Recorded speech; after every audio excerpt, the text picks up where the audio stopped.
Who are you without your work? Are you one of those people who tends to drop the title of their jobs within the first 5 seconds of a conversation? If you are, then this video is for you, because we want to start decentering our work. We want to make work less important in our life, especially when we clock the age of 40, or in our lives after the age of 40. Why is this important? When you listen to those who have retired, a lot of the times what they say is that there is lack of structure. And that made me realize the importance of work in everyone's life. Work helps to create that structure. We build our lives around work because, yes, we wake up in the morning, there's somewhere to go to, we clock in. A lot of hours into that work, we clock out and then continue our lives. Not a lot of people have the opportunity of building life around work. No, we all tend to build work around life.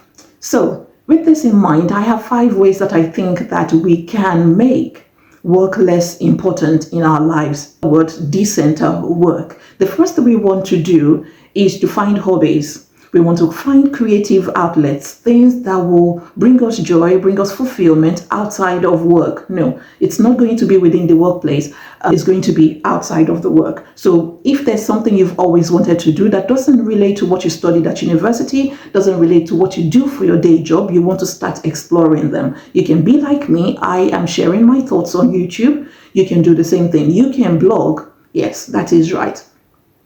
You can take a look at all the skills that you have and see what it is you're lacking, where it is you want to grow. If it is for you that language is a thing that does it for you, if cooking is a thing that does it for you, you want to be able to explore that in detail. Find community groups where you can join and take part in those activities actively. The second thing we want to do is we want to set boundaries for work and around work. Yes, a lot of people, I think some people are actually privileged. They can have friends at work, and therefore over the weekend they will still go out with the same friends. No, we're not going to be doing that. In a bit to decenter what work is like in our lives, we want to set boundaries, active boundaries. So examples of that will be, I don't answer emails or phone calls that has to do with work outside of work times. And I know this is very, very difficult, especially because we're all living in times where most people work hybrid hours. And so the work life and the life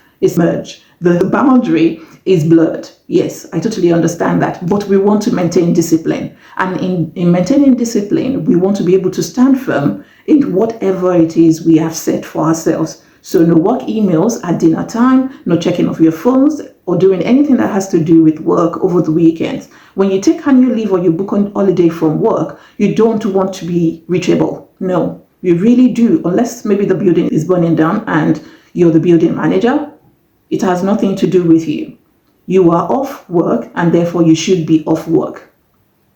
But also what we want to do is we want to remember not to be taking unnecessary tasks that don't align with your own goals. You don't want to be taking overtime just for the sake of taking overtime, especially nowadays when the more hours you work, the more tax man will take.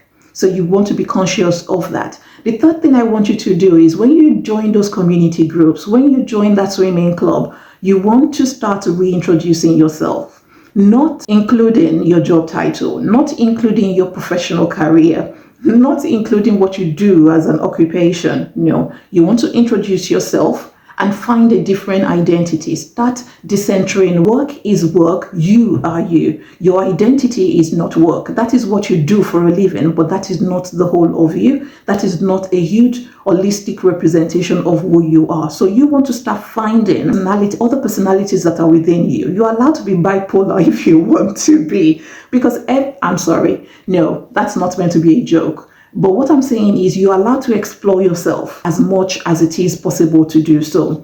And then the next thing you want to do is you want to renegotiate. Yes, you want to go to work and negotiate the hours that work for you. So that way you're able to commit to those hours and then remove yourself. So for you, you may want to start exploring flexible work options at work. You could go down from 4 days to 3 days. You could work part-time. You can work annual hours. You can work term time if you're able to afford that. But a point where you want to explore more outside of yourself.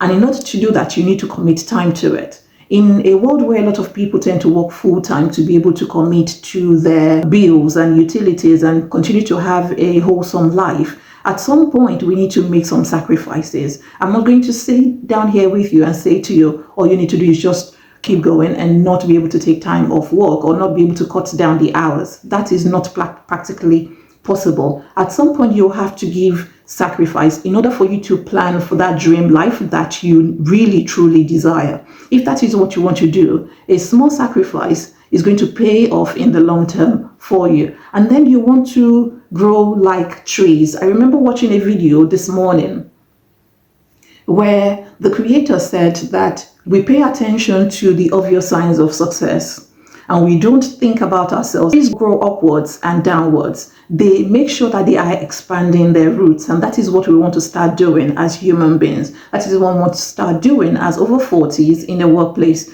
or working over 40s essentially. We want to be able to appreciate the visible results of success, but at the same time, we want to be able to, when nobody is watching, we want to be able to build underground so that the next decade is a much better decade for us than those that were before us. Retirement is not far, and I feel so passionate about this because even in my own place of work, I'm seeing over for absolutely nothing concrete to know that they have the life, a much better life, or a life that they truly desire, a life that feels like your own in your 50s and in your 60s. And for however long we think that we're going to have this strength and this passion and this love for working, it is going to cut. I've seen people just tap out of work because maybe they lost a friend and then they suddenly realize that all this while they've just been working and working. And you don't want to work your life away when you could diversify as early as possible. So I really do hope that this helps.